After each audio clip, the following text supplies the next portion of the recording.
nur ein Rudi Völler.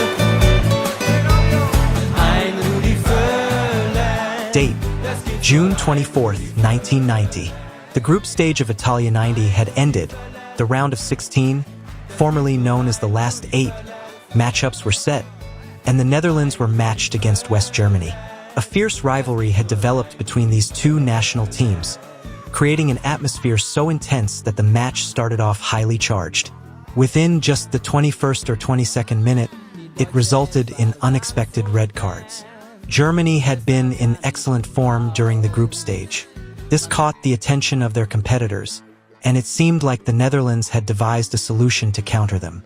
Leading the Dutch national team was their head coach, Leo Beenhakker. The Netherlands started with extremely aggressive football. Several incidents where Lothar Matthäus was brought down particularly stood out, shaping the match's charged atmosphere. Now, let's get to the incident itself, the clash between Frank Rijkaard and Rudi Völler. Both players were highly prominent up until that moment, June 1990. Völler had been Germany's undisputed striker for the past 7 to 8 years. If Völler was available, he was always included in the squad. Even when Beckenbauer decided to rebuild the team in 1988, swapping out older stars for young players, Völler remained.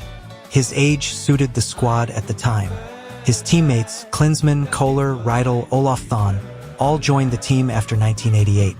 But veterans like Brahim, Litbarski, and Matthäus were still going strong under Beckenbauer's leadership. In 1988, West Germany, finalists in 1986, were eliminated in the semi-finals by the Netherlands in a 2-1 loss. They arrived at the 1990 World Cup with intense determination, starting off spectacularly, breezing through the group stage, only to find themselves facing the Netherlands. Tensions between Völler and Dutch players had been brewing since their encounter in the 1988 European Championship semi-finals. Despite the Dutch winning that match after trailing 1-0, incidents between Völler, Koeman, and Rijkaard seemed to have made Völler a target. Similar tensions were resurfacing in this 1990 match. Just 4 months earlier, in February 1990, Rijkaard and Völler had faced off in Rome, where Rijkaard's AC Milan triumphed over Völler's Roma with a dominant 4-0 scoreline.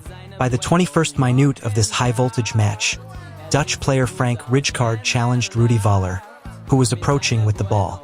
Völler fell and the referee issued a card. Rijkaard was furious. He blamed Völler and, as he passed by him, spat in his hair. Völler didn't realize it immediately but protested against the call, earning himself a yellow card for dissent. Less than a minute later, Völler found himself in another situation.